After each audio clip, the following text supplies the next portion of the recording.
All right, let's start. Sir, is my presentation view visible or is it that small screen only?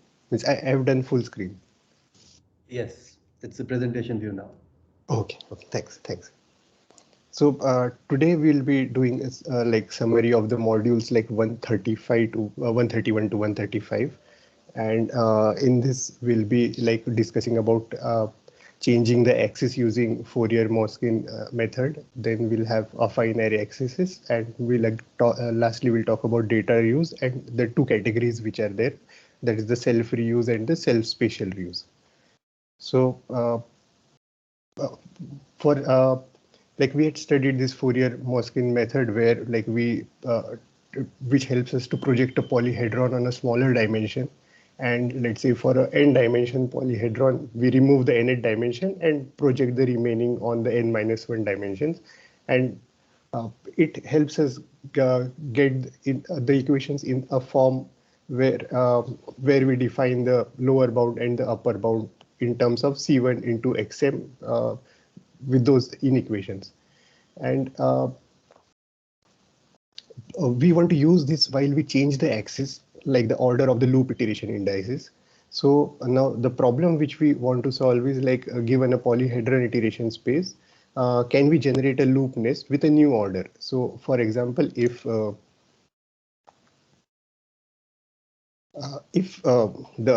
initial loop nest was like something of type x2, x4, something like that, and we want the new order to be x1, x2 up to xn. So how do we change this order from the original order to the desired order? So while we change the order, we have to also respect the data dependencies. And right now we assume that there will not be any data dependencies. And if they are, it will be taken care. So that's the assumption we are going on for this. And then for the new order, the most important thing is to find out the lower and upper bound for each iteration of the indices. Like we should know lower bound and upper bound for this x1, x2, xn. So the algorithm for that would be like we'll start with the innermost loop index, xn, and then we'll bring the equations, inequations to this form L less than equal to C1 xn and C2 xn less than equal to U. So U is your affine expression, L is also a affine expression. And then we'll use Fourier-Moskine recursively to project on the remaining indices x1, x2 up to xn. So this way we'll get an upper and lower bound for xn, x1, and this will be a constant. So this constant we can use to propagate it to find the upper and lower bound for x2 up till xn. So this is a very simple algorithm, like simple 3-4 steps which we have to follow, and we end up getting the upper and lower bounds for x1 to xn. So this way we'll generate loop bounds for the loop iteration indices. Then one example which sir had mentioned in the lectures was like, let's say I is equal to 0 to I less than n, and then j goes from I to j less than 7 to j plus 1. So now in this case, what we do is we write the inequations, this the bounds in the form of inequations where like we are saying like I less than equal to 0 because it starts from 0. Then I less than equal to 8 because of this I less than 9. Then I less than equal to j, which is a condition for j is equal to 1. And then I greater than equal to j minus 3. So this is a condition here, if we can see. So on this thing, we do the same algorithm which we had mentioned earlier. Like we start, and here the desired order is like j is the outermost loop, I is the innermost loop. So which is different from the initial thing, initial start point. So then again, we start with the innermost loop index, which is like I, the desired one. And then again, we bring it in equations in expected form. We remove I, project S on the remaining indices, and once projected, we use the inequations to identify upper bound and lower bound of inner index. So we'll again get a constant value, and in this case for j we get like j greater than 0 and j less than 6. So when we apply this algorithm, it turns out that we get first the upper and lower bound for j, which is like j is equal to 0 and j less than 6, and then that we can use these inequations to find out that I has a lower bound of minimum 8 comma j. We can also write it as j. Because like 6 is less than 8, so we can write j, and then maximum is max j minus 3 comma 0. So this was one of the example which was interesting to see the algorithm in progress. Then can we change the axis just horizontally or vertically? Yes. But can we change it diagonally? Yes. So for diagonally, let's say we want to change it to j minus 1 comma I, the axis. So what we do is like we introduce a new variable, k is equal to j minus 1. And now the desired order would be k will be the inner index and j will be the outer index. So in this case, we wanted j minus 1 to be inner. So we replaced it with k. And now the same algorithm we have to use to find the upper and lower bound for k and j now. Again, using the Fourier-Moskine algorithm, which comes to our rescue here again. So again, we start with the inequations. We try to replace I with j minus k because in the initial we had like I, and we want I to be replaced with j minus k because we want to traverse uh, diagonally. So then we solve these inequations to get a value for k and j. And ultimately, if we put it in the for loop, it will we will find out that we have now like j starts from 0 to 3, and then k starts from 0 to 3, and j starts from 0 to 7. And we can replace the I with now j minus k. So here we have introduced a new variable k, and as well as we have replaced this axis index from I to j minus k. So traversal order is again k is outermost and j is innermost for us. And again, we use the same Fourier-Moskine algorithm, projecting on j and eliminating, projecting on k and eliminating j to get a lower and upper bound for outer loop on k. So the second part is the affine array accesses. So far what we saw was like when we reordered the iteration indices, we switched the order and we of the iteration indices, and we change the axis to like traverse it vertically, diagonally, horizontally. Now, what about the memory accesses? Sorry to interrupt you. Yeah. I'll just make a comment on the Yeah. previous. Thanks for the nice summary. One or two points that I would like to emphasize in the thing is the inner loops bounds can be functions of the surrounding loop indices. So if J is the inner loop, then J's bounds will be could be potentially functions of K, right? That's one thing. Uh, in this particular example, it seems like it just so happens that you get j equals 0 and j less than equal to 7 in the inner loop, but in general, it can be a function of the surrounding loop indices. The other thing is, how do you get the bounds for the inner loop? Well, there was this nice this is nice thing about the Fourier-Moskine method, that not only when you eliminate, let's say, a variable, when we discuss the algorithm, we eliminate a variable called xm. In this particular example, we are eliminating j to get the bounds of k. So when we eliminate a variable, we kind of get rid of. So we bring it into a form where xm c1 into xm is less than equal to u and blah, and then we get rid of the two equations and make one equation. But now, when we want to look at the inner loop, let's say, was on xm, because xm was, so you basically eliminate from inner to outer, right? So the innermost variable is eliminated first, then the outer, and so on. So the variable that was last eliminated, the inequations that were removed during the Fourier-Moskine method to project on the outermost can now be used to find the inner and outer, the bounds, the bounds for that particular variable. Right? So that was a pretty neat thing about the Fourier-Moskine method, that not only is it projecting on the outermost, but also it can be the same method, parts of that method, some residual things about that method can be used to find the bounds of the inner one as well. Make sense? Yeah. Okay. Right. Thanks. It was required. Thank you. I think I rushed through a little, but yeah, it was required. Thanks. Thanks. Yeah. I just thought I'll just, this is a kind of subtle point that I just wanted to kind of clarify. Yeah. Right. So for like affine array access, we want to like think about the memory access which is within the each iteration, and we also want to think about the data dependencies which will we have to consider while we are changing the access. So when we talk about like affine array accesses, we also talk about these data dependencies. So let's say there are two iterations and they access the same memory location, then then are they data dependent? Yes, they are data dependent. So can we reorder? No, we can't reorder because there is a data dependency. So let's say, for example, there is a for loop with like I 0, I less than 10, then j goes from 0 to 20. And the interesting part is this expression, I plus j mod 20. So now if we want to represent the memory access for like two iterations, which can be represented with ij and I prime j prime. So ij is the one iteration and ij prime is the next iteration pair. And if we represent this data dependency in the form of expression, so here the expression would be I plus j mod 20 is equal to I prime plus j prime mod 20. So if this satisfies, then we say there is a data dependency. And like these expressions have to be affine expression of the form like ci xi plus c0.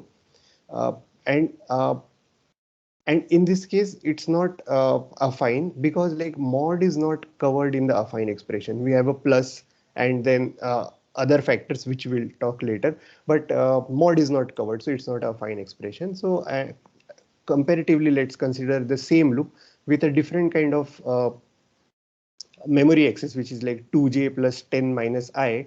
So similarly, I would write it like the expression which I will write to find the data dependencies ij I prime j prime, and then I will write it here.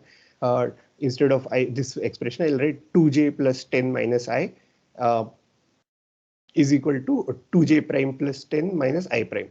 Now this can be again simplified into 2j minus j prime is equal to I minus I prime. Now see, if we see this, there is it satisfies the condition of affine expression, and we can also say like this so this will be a affine expression for like data dependency. So with that we can check whether there is a data dependency or not. Then we go further to like what are affine array accesses. So why we need it is because most programs have these affine accesses. So these affine accesses are with respect to memory, uh, with respect to the surrounding loop indices like ij if there are like two indices, then and if there is a access a of I comma j, then we talk about affine access to memory with respect to the surrounding loop indices. Now array access in the loop is affine, sorry for the typo, is affine if like the loop bounds are expressible as affine expression, and if the surrounding loop indices, expression of surrounding loop indices and symbolic constants. So like in this case, the symbolic constants can be regular constants or loop invariant. Like if there is some variable which is like not changing in the loop, that is a loop invariant. Uh, we call it for the sake of like n as a loop invariant. And then we also check for array access in loop is affine if the index of each dimension of array, let's say for example ai of a of ij axis, is also affine expression, which is of the again form similarly surrounding loop indices and symbolic constants.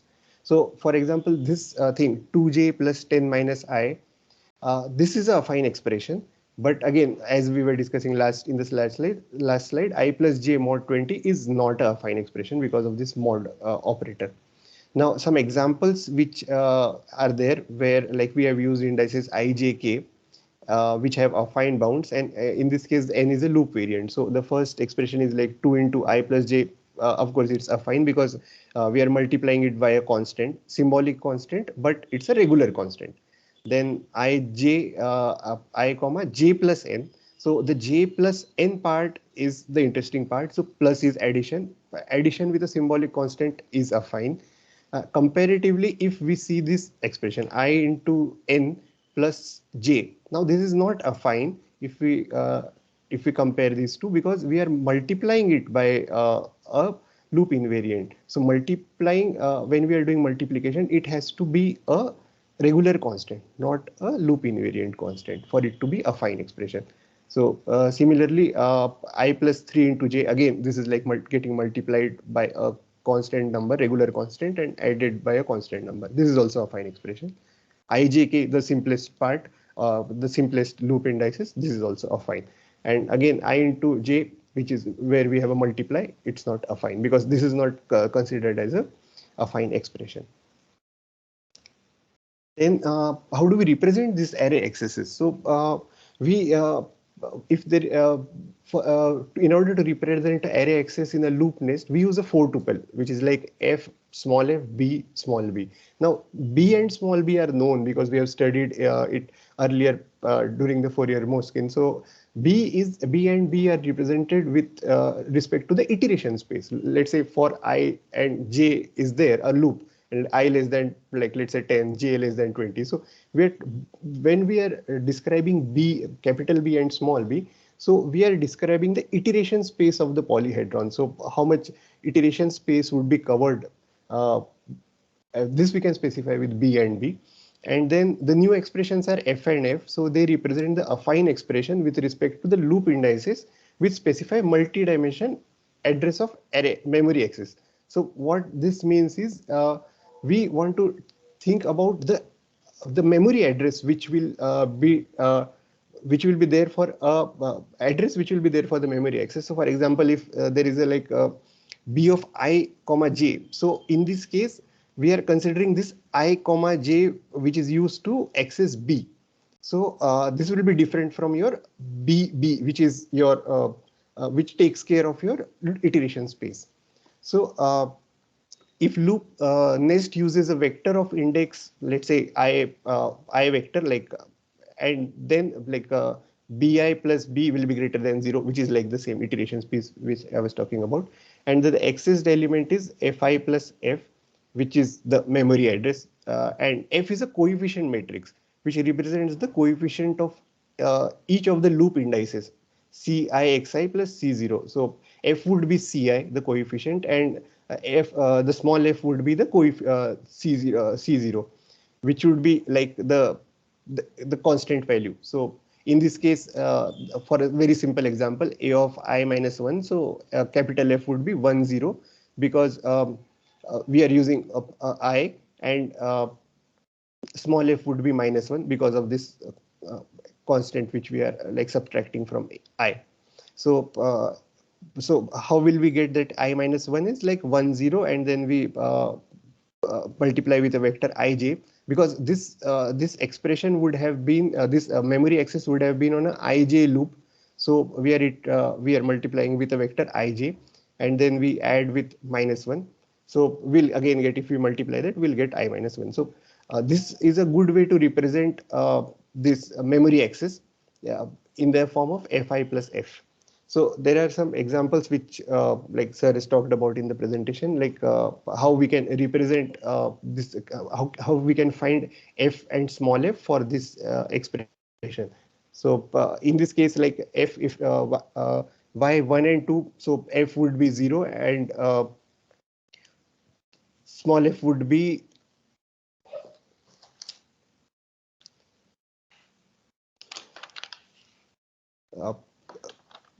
yeah, we have to find, I think, f and small f. So like these examples are given in that, and then can't we linearize it? Capital would be just 0 0 0 0, and small f would be 1 and 2, right? Because it's two. Okay, I was confused whether I should say 1 and 2. Okay, fine. Okay, thanks.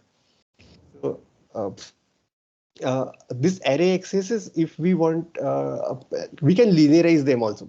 In general, in some programs we try to do it, but when we linearize them, let's say it's of the form x of ij, and if we linearize it to I into n plus j, then it becomes a non-affine expression. So so what we want to do is, we don't want to linearize them. We want to keep it in the ij form, like the non-linearized form. Now, the reason for doing that is this kind of pattern is there. It's useful for polyhedral analysis. That is the first thing, and that's what we are studying. And then we also see that in common image processing applications and neural networks, this is a very common pattern. So we don't linearize there, and it's easier to analyze and optimize. So affine array accesses are used to reason about data dependency and reuse characteristics. So that's why we need to have this affine array accesses and not a linearized form. So uh, anything, sir, or I should go to the next module? Yeah, let's go to the next module. Thanks. Okay, thanks. So we'll be talking about data reuse. So what is a data reuse? So when we want to reason about memory accesses, like we want to identify the memory footprint of each access, like when we are accessing something, what all parts it is accessing. It's accessing sequentially, or it's jumping from like one row to other. So and we want to consider this while we are thinking about the iteration space also. So we want to find if two iterations are related, like let's say there is a data dependency between them or not, and then we can find whether we have to do there is a data reuse or not. So those two things have to be considered. And then the data reuse property is like we identify the set of iterations that access the same data or the same cache line.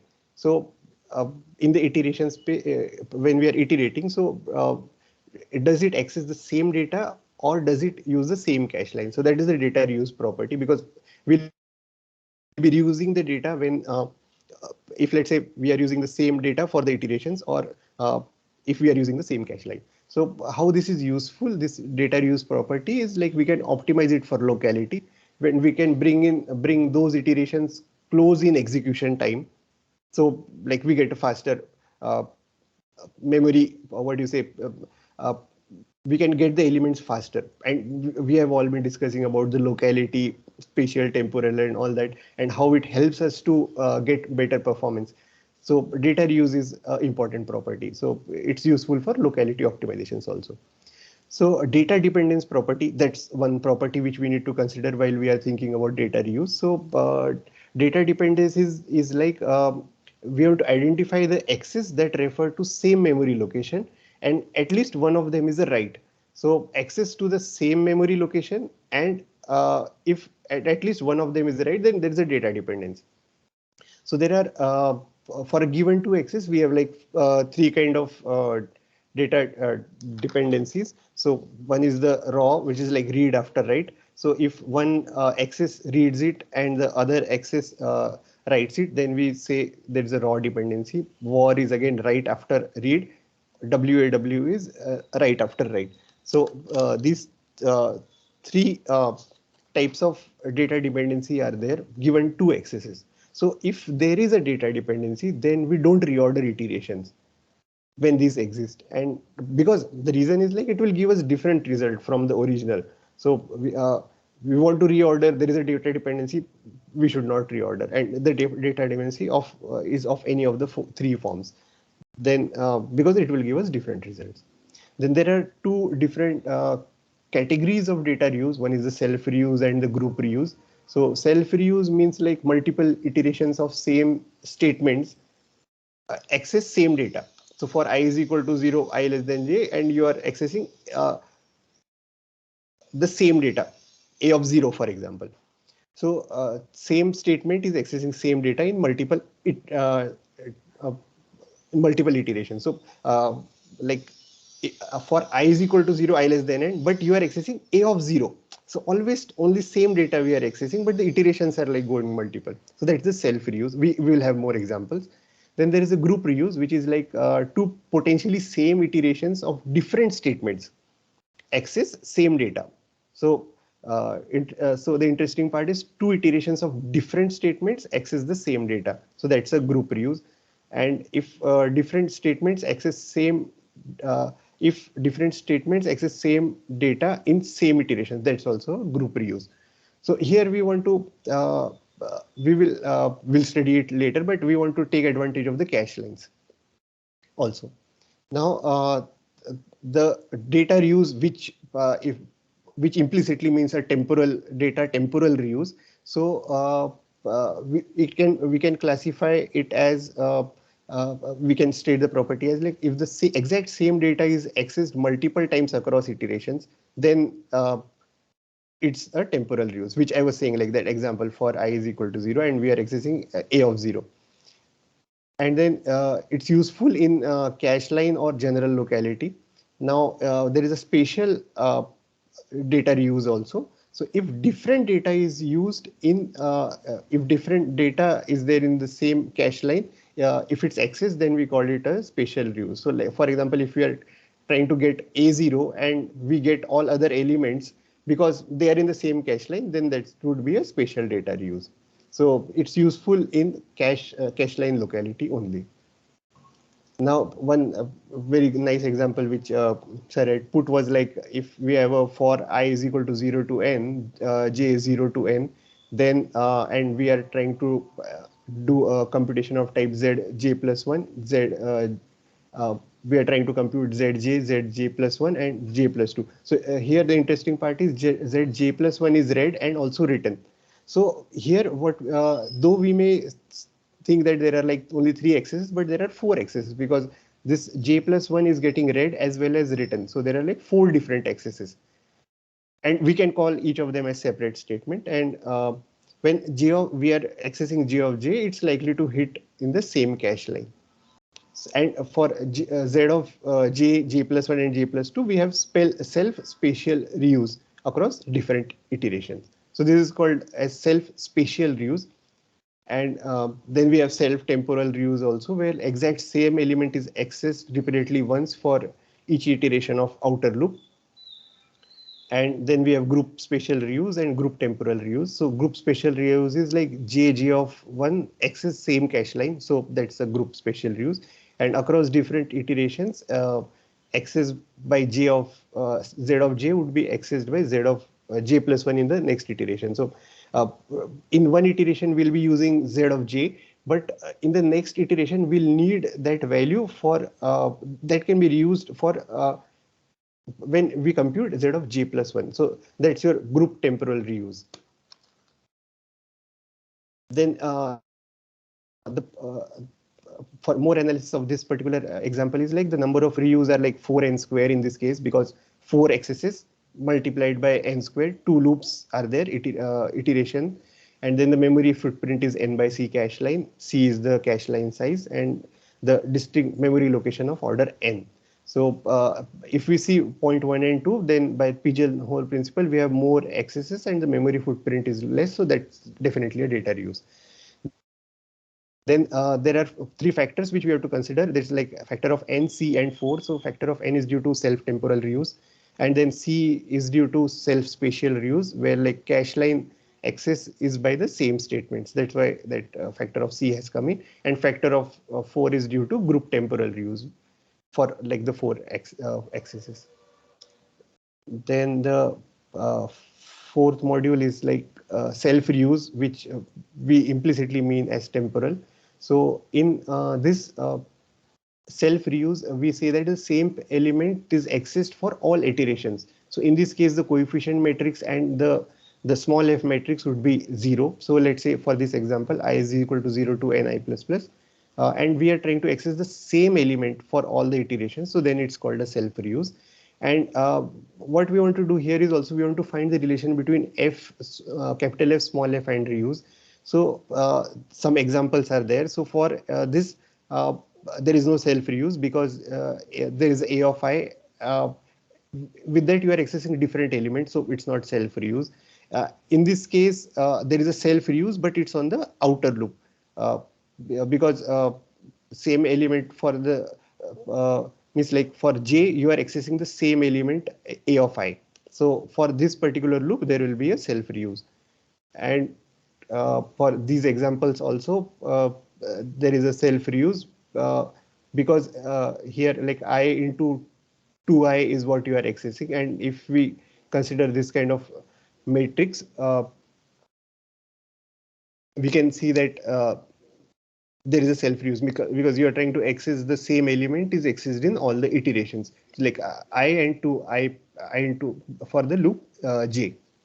And in this case, there is no self-reuse because you have this j factor coming in, which corresponds to the inner loop j. Now, let's say, for example, there is one other different example, which was like for I plus 1 and I plus j and 2 into I plus 2 into j. Now, for this, it seems that there would be no self reuse.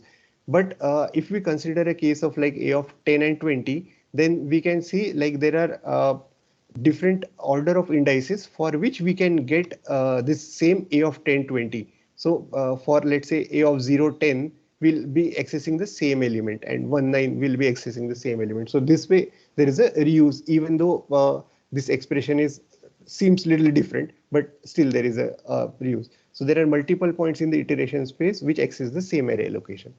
Now, if the data referenced by axis has k dimension, which is the dimensionality of axis. So in this case, the example which we had is like dimensionality here is not 2, it's 1D space, because we can get the second axis by using the first axis. So we can get the second by multiplying it by 2. So in this case, the dimensionality of axis is like 1D, not 2D. And then the axis is nested in D depth loop nest. So if D is greater than, D is greater than K. So then then we can say that if the data is reused, and the same data can be reused n to the power d minus k times. So but the interesting property of this f which we are talking about, the coefficient matrix, is like if we think about the dimensionality of a reference, it's nothing but your rank of the coefficient matrix. And this rank is nothing but if we can linearly find out if we can get the second axis from the first axis, then the rank would be like one less. And like the example which I was saying here. So in this case, a of I plus j and 2i plus 2j. So in this case, it's a 1D space, but also the rank is 1, because from I plus j you can get like this linearly you can get 2i plus 2j also.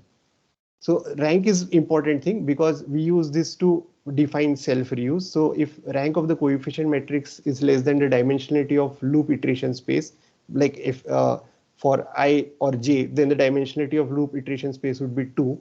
So in this case, if k is less than d, means like k is your rank of matrix is less than d, then there is a self reuse. If it's not equal to d, then there is no self reuse. So to find if self reuse is there or not, we identify to find iterations I and I dash.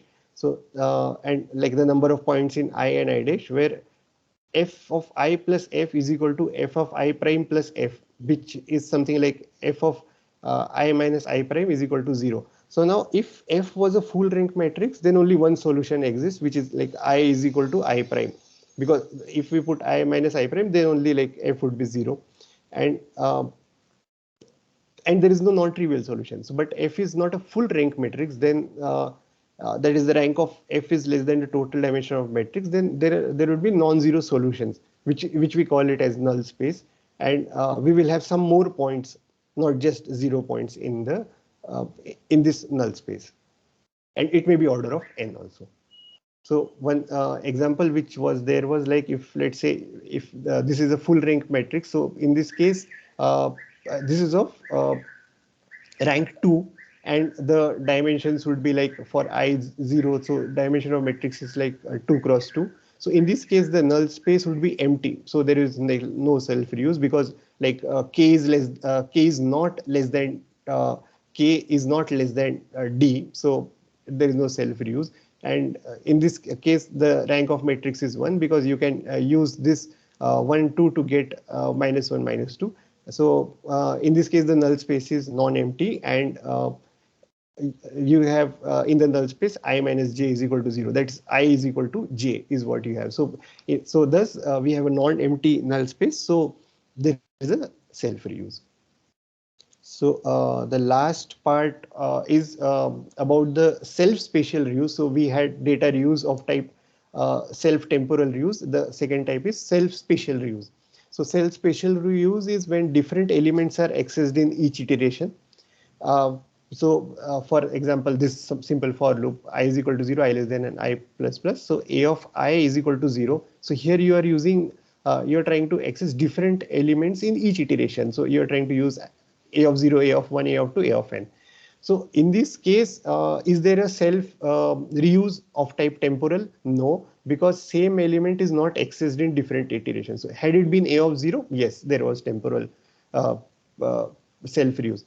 Also, we have to think about the this coefficient. So here f is 1, the rank is 1. Of course, the k is and the dimension is 1. So k is not less than d. So in this case, we can also think about the rank and the loop iteration to find that whether there is a temporal use or not. So in this case, with that property also there is not.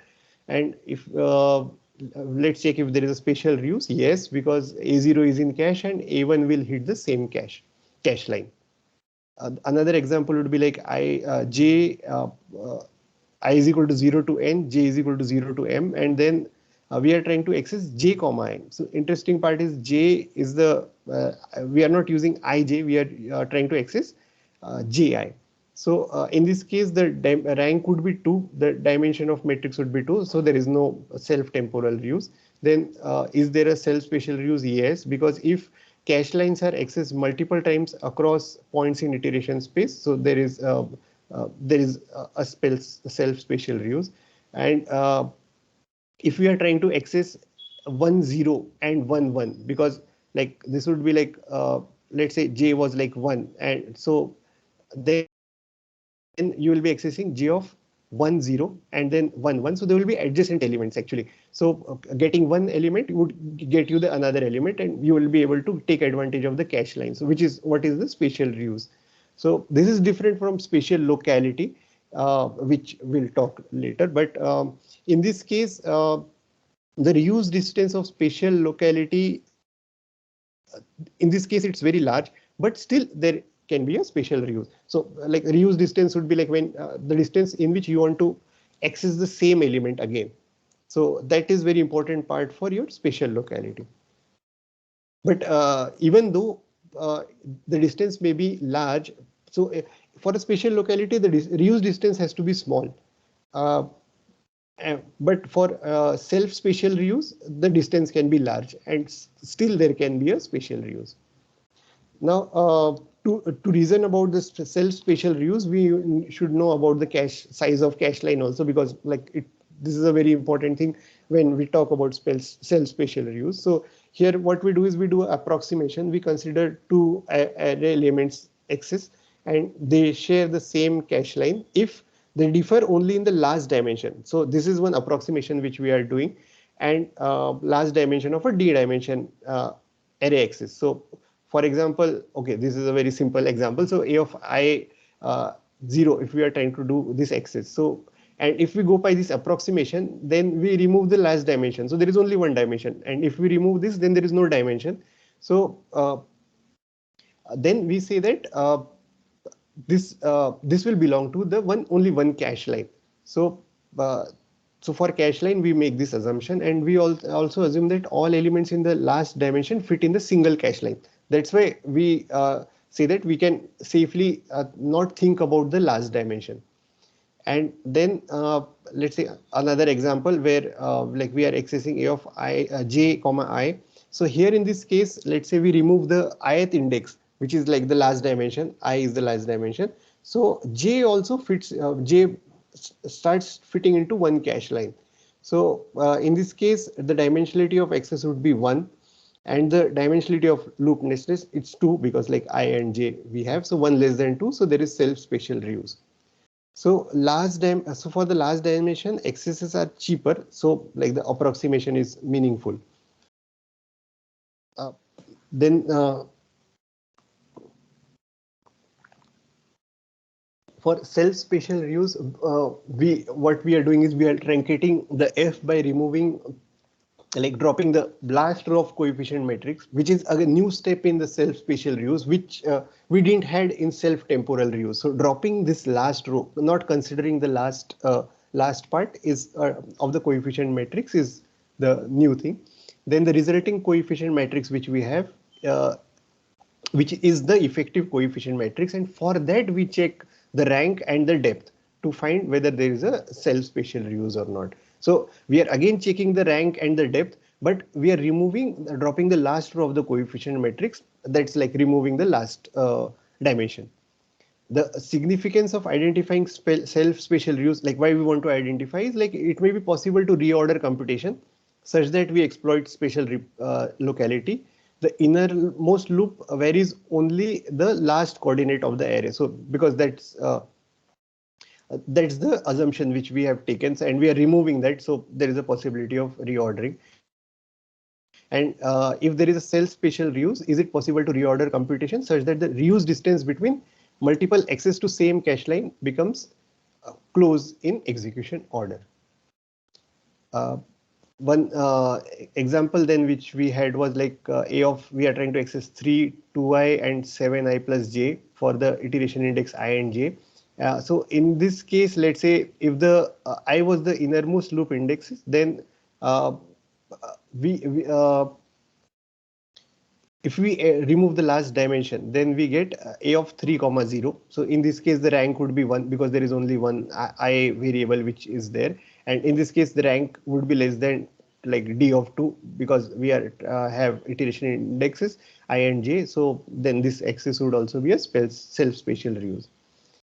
Now, if j was the innermost loop index in this case, for example, then apart from spatial reuse, we will also exhibit a spatial locality because the innermost loop iterates on the innermost dimension, and we are removing that safely, and we are saying that it's in the cache line. So it will also exhibit a spatial locality. Then the another property is like the iteration vector. Let's say, for example, 0, 0, 0, and last one is 1.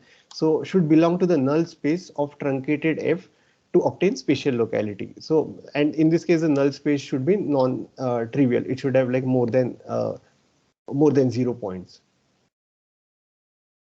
Then one more thing, last thing we want to see is like for if the innermost loop index is I for array of access of type A of 3, 2i, 7i plus j, for example, then it doesn't satisfy the requirement for 0 j. And if we use ij and like j is inner, then it is in the null space and has spatial locality, and of course has reuse also. If we use j comma I where I is inner index, then it's not in the null space. There is no spatial locality, and there is I think it should be no reuse also. Oh, sorry, there is a reuse, but there is no spatial locality. Yeah, right. So for locality order of iteration space matters. Like for example, if I is inner or outer, it matters for locality order, but it doesn't matter for reuse.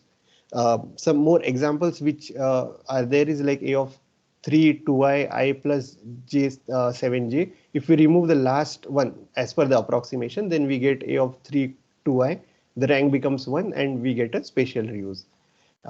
In this case, if we remove 3, the last one, we have I and j. The rank is 2. In this case, dimensionality is 2 because ij loops are there, loop indices. So there is no spatial reuse. In this case, j, j, and I, if these are the indices we have to access array element, then here if we remove this I, then the rank would be 1, which would be again less than 2 because ij is the dimensions. It has spatial reuse. But if I was the innermost, then we would have also had a spatial locality. And yeah, those were the things. So thank you, sir. I think I am done with this. Okay, thanks, Pankaj, for that nice summary. I think the topic, especially the last lecture, is a little bit complex. So yeah, let's first open the floor to questions. Thank you, Pankaj, for the nice presentation. Thank you, sir. So thoughts, questions, comments? Hello. Yeah, Setu. So I just wanted to confirm two things. So the first thing is that, so I think in one of the videos you said that for actually finding out affine loop accesses, the loop invariants should not multiply with the iterators, right? They could be added, but they cannot be multiplied, right? So n into I is not affine, but n plus I is affine. So I just wanted to confirm this is just because that if we had this n into I, if we allow this n into I, we cannot possibly say whether this F matrix would have a non-trivial null space or not, right? Because then it depends on what values of n. I just wanted to clarify that. Is that so? Yes, exactly. I mean, see, basically, ideally, we wouldn't have liked to deal with loop invariants and things like that. I mean, if everything was constant, then things are very nice. But it turns out that we can support loop invariant variables as additive constants, and it doesn't really change any of our analysis because it's just an added thing, which is the unknown is in the addition, not in the multiplication. We can't deal with multiplicative unknowns. We can still deal with additive unknowns because additive unknowns don't really change much of our analysis. For example, when I'm doing reuse analysis, you may have noticed that small f is nowhere in the picture. When I talk about reuse, when I talk about locality, small f is not coming into the picture. It's only capital F that's coming into the picture. We are trying to characterize capital F. And we can only characterize capital F if we know exactly what the coefficients are. They need to be constants. They cannot be unknowns. So that's, while we can tolerate unknowns in the additive vector, we cannot tolerate unknowns in the multiplicative matrix. Sure. Thanks for the question. More questions? Sir, when we were calculating memory footprint, we said that we had a factor of C due to self-spatial reuse, right? But I don't understand why this is C and not 4C, because there are 4 statements and each of them have self-spatial reuse. So I think this factor should be 4C.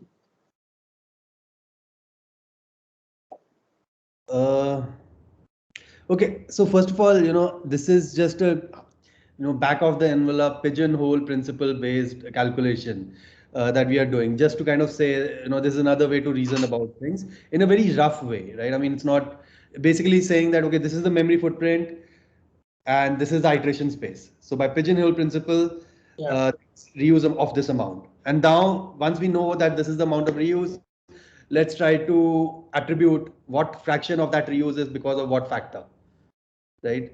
Right. Just a very rough thing. Okay. Now let's look at your question. You're saying for due to factor of C due to self spatial reuse. You want that to be 4C. Yeah, that's true. I mean, I guess we already have factor of 4 due to group temporal reuse. So I mean, that would be like overcounting perhaps if we kind of try to do that in both sides. Yeah, I was maybe. Yeah. I mean, first again, this is just a rough kind of characterization. There's nothing precise about it, right? I'm just kind of saying it in a very hand wavy way that okay, this is the footprint, this is the iteration space, so this is the amount of reuse, and you can see because of why are these factors coming in, because you can attribute that, and you can easily reapportion it or something like that, and nobody will mind. It's just a rough characterization for our understanding. That's it. Okay, thank you.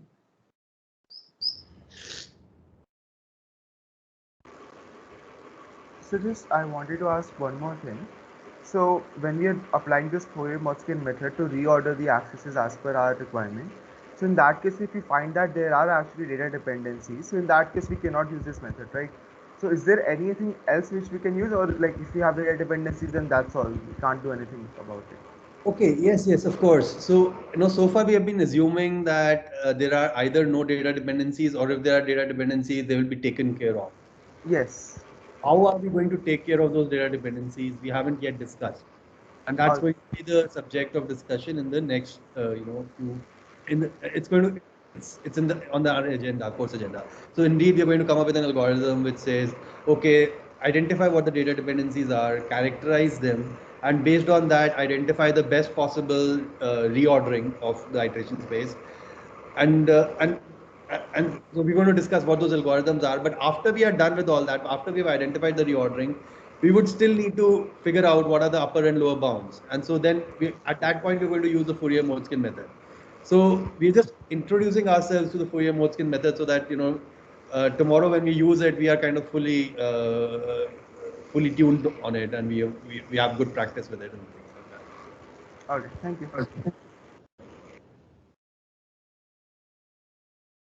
Nitin? Yeah, good morning, everyone. Sir, just one question out of curiosity. In most of the examples we have seen here, we are interchanging the innermost loop to the outermost loop, right? But in a real practical scenario, we might end up changing some middle loop to maybe innermost or to the outermost. I mean, Sure. total reorder, right? So at that point also we'll apply the same algorithm. Absolutely. Or okay. Absolutely. Yeah, I'm But just how do? yeah. Yeah, my question. Sorry, please go ahead. Yeah, I'm just using a loop nest of depths because it becomes easier to illustrate what's going to happen and how the algorithm is going to run here, because it's easier to explain. But the algorithm is general. It is basically for any k depth loop nest, and you can kind of arbitrarily choose what order you want for your transform program. And in fact, you can also change your axes arbitrarily, like I'm the example of I minus j or j minus I, things like that. Yeah, Yeah, go ahead. but how do I decide? How do I decide which loop should now? I mean, how do I decide the order of the loop, the new order? I mean, maybe I want to make innermost loop maybe to the second from the top, right? Okay, yeah, that actually is this the question you're asking is very similar to the question that Setu asked, which is how do you decide which one to do where? It will depend on what are the data dependencies and what degree of freedom they provide. Then it will depend on what is the parameter of interest that you're interested in optimizing. So typically, so data dependencies I've already discussed. We're going to have algorithm which basically figures out what are the data dependencies, and based on that, what are the transformations that are permissible. Now, within that space of permissible transformations, we want to maximize an objective. The typical objective that we would be maximizing is locality or parallelism, or parallelism. Okay, if there are multiple CPUs. So that's the kind of metric that we'll be maximizing. And so we will, as we go along, we're going to see an algorithm or multiple algorithms where we can say, okay, here's a program. Let's model it in a polyhedral model. Then I want to maximize, let's say, locality. Then I would say, okay, if I want to maximize locality, then this is the loop dimension that should go as the outermost, and this is the one that should go innermost, and this is the order that's the best order for locality. And now once you have figured that out, that what should be the order, then you're going to use the Fourier-Motzkin method. And that order should also respect dependencies, of course. Yes, I mean, so that will be part of my problem formulation and solution. And then once I have that solution that respects the data dependencies and that maximizes locality, I'm going to use my Fourier-Motzkin method to say, okay, now please tell me the loop bounds so that I can generate the code. One more question on similar lines. Is it possible to have a scenario where you are running an algorithm and in the middle of the algorithm, you end up knowing that, okay, I cannot do this? Is that possible, or this is like a kind of a completely decidable algorithm? Oh no, this is a completely decidable, computable algorithm. That's the good thing about the polyhedral analysis, right? I mean, once we bring it into a polyhedral framework, it becomes a tractable problem. It's not it's not. We actually we actually some of these problems we can solve optimally. Okay. Unlike most of the compiler problems where we kind of just make do with best effort analyses, right? We just kind of say, let's try this, let's try that, let's try this, see where we get, and we give up after some time. But in this polyhedral framework, because things are so nicely structured, everything is affine. It makes it possible to actually give optimality guarantees in this framework. Yes, and it has a bounded running time. Yeah. So one similar question, one follow-up question. How do I implement it? I mean, any specific way to implement or choice of a data structure is required, or I mean, I'm not getting that. I mean, from that practical implementation perspective, I read a lot, but most of the things is like you have a framework around it, right? What do we mean by that framework of polyhedral thing? Well, Are there? the data structures are nothing but the matrices, right? So I mean, basically, if you recall, we basically, the first thing we do is we bring the program into a high level IR form, like the MLIR form or something like that. The big difference between MLIR and let's say LLVM is that in LLVM you have arbitrary branches here or there, right? Conditional branches and stuff like that. In this kind of in this higher level IR, you're going to have explicitly demarcated affine for loops. Now, once you have those affine for loops, and then also every memory access will be tagged with whether it's an affine memory access or not. Now, once you have that, then you can bring that program into a polyhedral framework, which basically means that for every access you say, okay, this access can be characterized by this 4 tuple, right? Capital F, small f, capital B, small b. Okay. And how do you represent the 4 tuple? Each of these is basically a matrix or a vector, right? So, just use arrays or whatever, right? That would be the data structure for matrices. Okay. Right? And you can use an array for vector and things like that. And so that's the data structure that you use. Now you have these matrices and you have these vectors. Now you do some mathematical analysis on it. For example, you decide that, oh, I would like to change the order of the axes. So if you change the order of the axes, then how will capital B, small b change? That's what the Fourier-Motzkin method answers for you. Okay, so you can implement this algorithm to operate on those matrices and update those matrices based on the order that you chose. Okay, got it. Yeah, thank you. Sure. Sir, I had one question. Like we had this assumption of like truncating the F, like we drop the last row of the coefficient matrix, or we like remove the last dimension. So in the future, like analysis or lectures, are we going to do away with this condition, or will this approximation remain?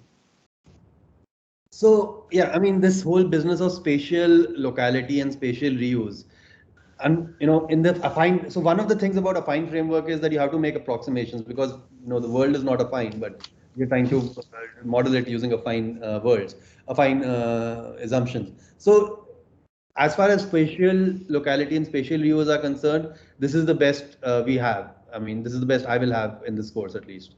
Okay, that we basically just drop the last dimension of the array axis and just say, okay, now is there temporal reuse in the remaining thing, and that basically means that there's spatial reuse in the whole thing, right? That's the best we will be able to do as far as spatial reuse and spatial locality are concerned. Okay.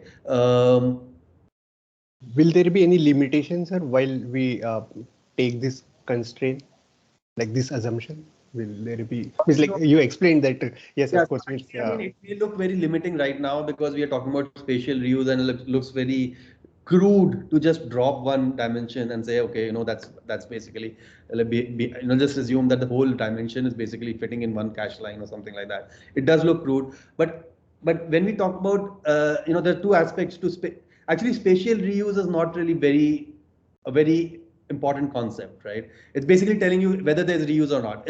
If there is no spatial reuse, there cannot be any spatial locality. But if there is spatial reuse, that doesn't mean there's spatial locality. And it's the spatial locality that we are typically caring about. We don't really care about spatial reuse. Right? The spatial reuse is only kind of giving half the answer. It's the other half of the answer is what's the reuse distance.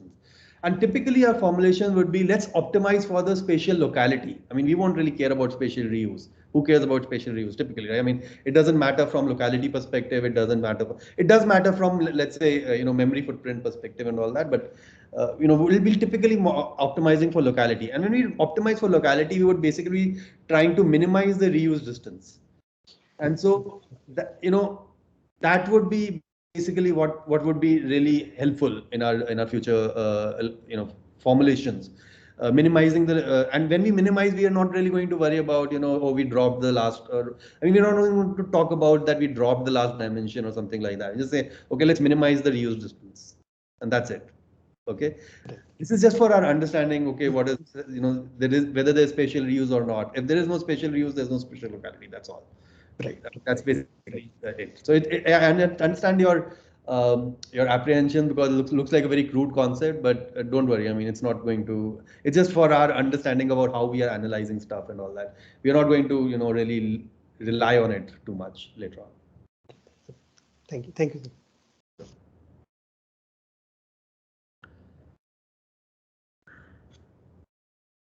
Yeah, Jay. Hello. We when we were discussing the problem of changing the axes, uh, we had a variable. We defined a new variable k equals j minus I, and we said that we just eliminated I because it was not in one of the other dimensions, right? So while I mean, let's say we may have an example where I was there in one of the other components as well. So I mean, is there any preference on what variable should we eliminate in that case, or both of the choices would be? So sorry, what do you mean? There's a possibility that I would.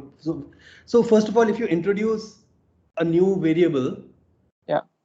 as long as you know the kind of variables that you're introducing is not changing the rank of the space, you know, the dimensionality of the space, then you should always be able to eliminate one variable. Right? Add one variable, you can remove one variable, right? Because now if there were n variables originally which were linearly independent, then I add one more variable, I get n plus one variables, but the space is still an n-dimensional space. So I have n plus one variables in an n-dimensional space. I can now easily remove one variable, and my space should still remain n-dimensional. Okay. So yeah, maybe I didn't understand your question. Yeah, I guess your assumption makes sense that I should be able to always remove some variable. Yes. Yeah. So I mean, because I'm adding a new variable, I'm creating redundancy, and now I should be able to remove a variable to remove that redundancy, basically. Yeah. Okay. Yes. Rohini, sorry. Yeah. One of the slides, I think you talk about linearizing an equation. So I just wanted to understand a little bit more about that. So if it's non-linear means say it's quadratic, and quadratic is not affine, right? Oh. Yeah, so I mean, basically the point here, so I mean, it could be quadratic or Cube, yeah, whatever, like x cube. Quadratic or anything, because I into n is not, I mean, it's just kind of, the word linear is kind of the wrong word here. I mean, the correct word is affine, right? Because I into n is linear. It's linear in I and it's linear in n, but it's not affine. So, I mean, affine is strictly kind of more limiting than linear. Right, and we are not okay with linear either. I mean, we don't want I into n kind of stuff or I into j kind of stuff. I into j is still linear, all right?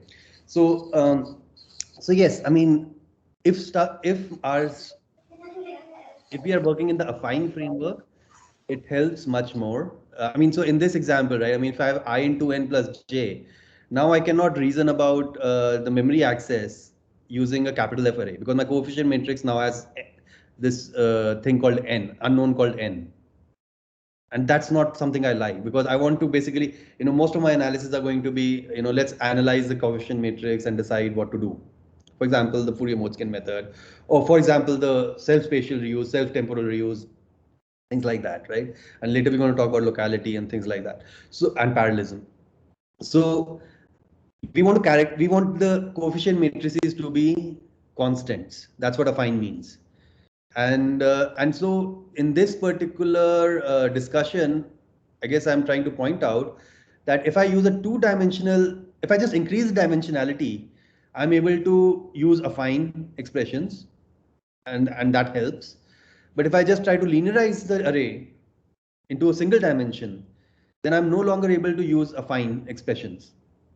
And that basically means I'm not able to use my polyhedral framework. Okay, so I'm saying that, okay, you know, whenever just keep things as high dimensionality as possible. Don't try to linearize stuff so that, you know, it remains affine with a high probability. And as we've already discussed, there are many applications where there are, you know, k-dimensional affine accesses. And so that's where these kind of analysis is targeted to. And by linearizing, I mean, did you mean using some method to linearize it, or? No, so maybe I was not clear. By linearize, I just mean that, you know, when I say x I comma j, maybe I now assume that this I comma j is laid out in a row major format. And once I basically assume that I comma j is laid out in a row major format, I can now treat x to be a one-dimensional array instead of a two-dimensional array.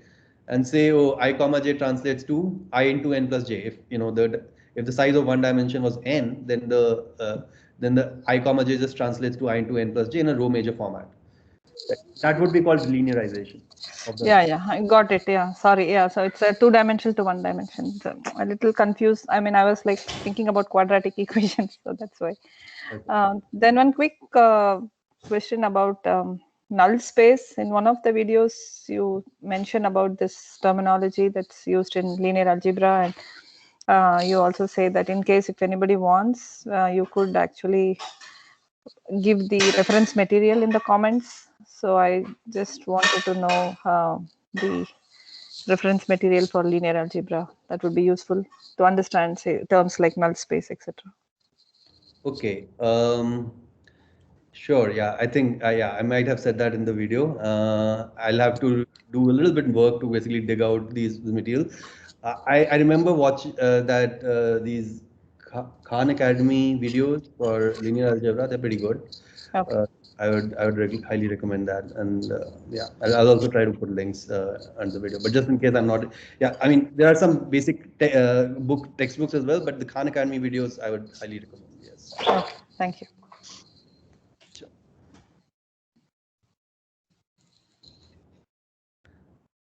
Arpit. Yeah. So, here I think you had mentioned that if F is a full rank matrix, then it would have a trivial solution, only a trivial solution. But I don't think that's correct, because, like, for example, if we take 2 by 3 matrix, right, which has rank 2, uh, then the three columns would always be linearly dependent, so there would have to be a non-trivial solution.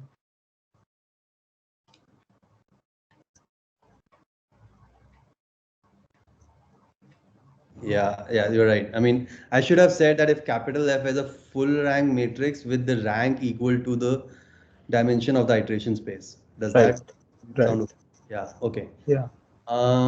Yeah, that's true. That's true. Yeah, I guess. Yeah, that's true. Yeah, that's a valid point. So I should be saying that it's a full rank matrix with the rank equal to the number of columns or something like that, right? Of the matrix. Right. Yeah. I mean, because if it's a rectangular matrix, then the number of rows doesn't help. I'm a little hazy on what is the exact definition of full rank in case of a rectangular matrix. I mean, when I made the statement, I was really talking about a square matrix. But the rectangular matrix then is the full. Would a rectangular matrix be called full rank? I'm not sure. Yeah, so I looked it up, and full rank means that for that dimension of a matrix, what is the highest possible rank that could be there? So it is the minimum of the number of rows and columns.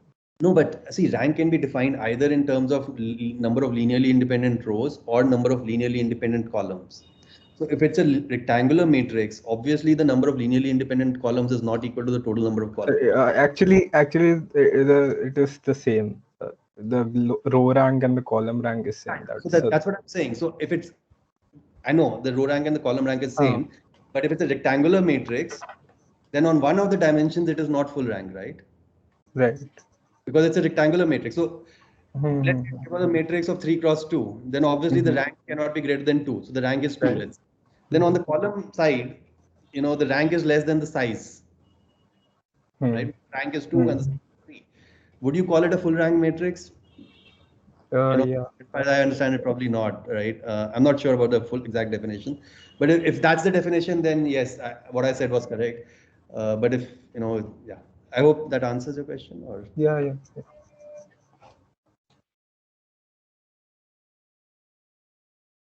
Jay? Yeah, so I wanted to add on to my question before. So what if what if we had multiple choices of variable that we wanted to eliminate? Let's say I also had I in one of the other let's say in a third dimension, and I could either eliminate I or I could either eliminate j. So would it make any difference on which variable I eliminate on, let's say, other stuff like dependency or which how do I know that which one of the choices is definitely? Okay, yeah, I think we are coming back to the same question that Setu and Nitin asked earlier, which is that how do I decide what is the new order of axes, and what are the new axes? Because you can also, it's not just about the order, you can completely change the axes also, right? And that question we are not really answering so far. I mean, that's going to come later, and that's going to depend on dependencies, that's going to depend on metric of optimization, example locality / parallelism. But once we know that this is the thing that I want, now your question is, how do I know whether to eliminate I or J? Well, that's something that you're assuming that somebody is giving you. Somebody from outside is giving you. Once you know, so for example, in this particular example, I'm saying I know that I want to change my I comma j axis to j minus I comma I. So it's obvious that I want to eliminate, let's say, j, right? Although, in the example, yeah. So, or if it was j minus I comma j, then I would be eliminating I, right? So I think in the example, we are actually doing j minus I comma j. That's what we're changing it to, right? And so we eliminate I. So whatever, I mean, basically the thing is there's a k dimensional space that was, let's say, originally specified using k different iteration variables, because a k dimensional space has to have at least k dimensional iteration variables. And now you want to change it to the space will be the same. You just want to change the variables now, and the first important thing is that the new variable should also define a k-dimensional space. So, so there has to be at least k independent variables in that sense also, and then based on that you basically decide what to. So yeah, the short answer is yes, that would be given. That's not something you have to choose. Okay. Yeah. Rohini, do you have a question? Sorry, I think I forgot to lower my hand. I'm sorry about that. Okay. So I have a couple of questions on the material that we discussed, just so that we kind of get some practice and thinking practice on this material that we have discussed. So we discussed what is the condition for spatial locality. So what would be the condition for temporal locality? I mean, we discussed temporal reuse first, and then we discussed spatial reuse. And then after we discussed spatial reuse, we said, okay, we truncate the matrix, the F matrix, and then we basically check whether 0, 0, 0, 0, 0, 1 belongs to the null space of the truncated matrix. And if it does, then we say that it is there is spatial locality in this program. Now, I think this is a very simple question.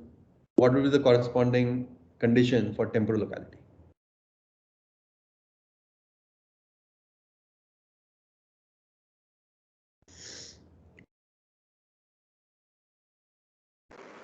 I think it would be the same, right? Because the innermost loop variable is the fastest moving one, and we do not want our accesses to change with the fastest moving variable, because in that case, I would not be using the same thing. But the reuse distance in temporal direction would increase. So wouldn't that would, I think the condition should still remain the same, that 00001 should not should be in the null space. And what would change? I mean, so what's the difference between temporal and spatial? So I think it would be the same. That's what I'm claiming, and the reason that I'm giving is that the innermost variable is some difference, right? I mean, after all, spatial locality is different from temporal locality. So I guess the difference is that we should not truncate F. We will not truncate the matrix, right? So we don't truncate the matrix, and on the original matrix, we check whether 0, 0, 0, 0, 1 is in the null space of that original matrix, right? And if it is, then there is temporal locality. If it is not, then there is no temporal locality. Okay, so that was an easy one actually. All right, now let me ask you a little bit more interesting question. So let's say, am I assuming here when we kind of do this business of spatial reuse and spatial locality, am I assuming a particular layout of the array? Am I assuming that it is row major or column major? Am I making such an assumption? What assumption am I making? I think it's row major. Yeah. Because otherwise you would not say the last dimension. It's the fact that you are removing the last dimension tells me that you are all the elements if the rest of the dimensions are kept same, then all the elements would be lined sequentially in the last dimension. So right. in that sense, it's row major. Okay, cool. Thanks.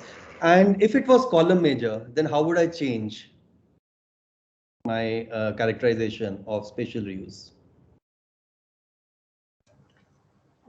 We just drop the first dimension instead and do the same thing. That's right. So the first dimension, by the dropping the first dimension, you mean just drop the top row of the capital F matrix. Is that what you mean?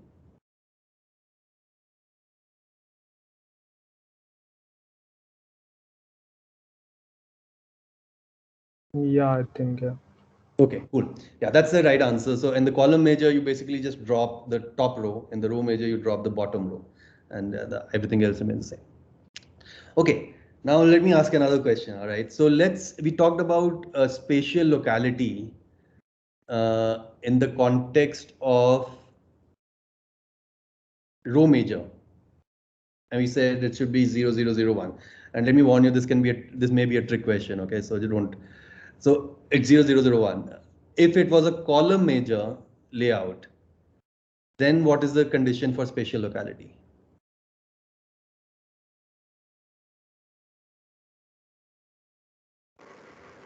So it would still be same because 0001 is not related to the way arrays are stored. It's related to the whether the fastest moving variable changes my accesses or not. Now, for all I care, the array might be stored in any your favorite format. That doesn't matter to me. What matters is that the fastest moving variable should not change the accesses. So that 0001 is distinct from the fact how I stored the array. The way I stored the array, that as someone else has also pointed out, that decides which row I drop, but that 001 tells me that which is the fastest moving variable. Okay. Okay, wonderful. Yeah, thanks, Setu, for that answer. I totally agree.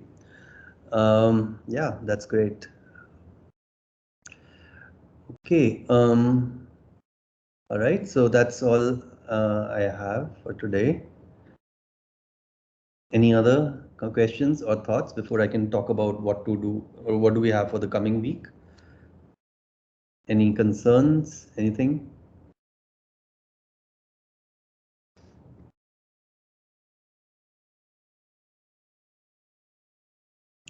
All right, good. So I guess we have been looking at, we already have some introduction on how to represent a polyhedral space. In this week, we also learned about how we can reason about array accesses and how we can represent array accesses. And hopefully that gives a very good segue, or kind of gives you some idea of how I'm going to now trying to analyze array accesses for dependencies and things like that. We already analyzed them for reuse. Now, next thing we're going to analyze them is for dependencies, data dependencies across iterations. And so that's what we're going to be doing in the next few lecture modules. And yeah, so the viewing material for this week is the next 5, which is 136 to 140, and we're going to discuss that next Thursday. Right? Okay, yeah, that's all I have. Okay, thank you. Thank you, sir. The material is very nice, easy to understand, very intuitive. Thank you very much. Thanks. Bye. Thanks for the nice presentation. Yeah, thanks. Bye. Thank you, sir. Have a nice day. See you. Thank you. Have a nice day. Thank you. Have a nice day.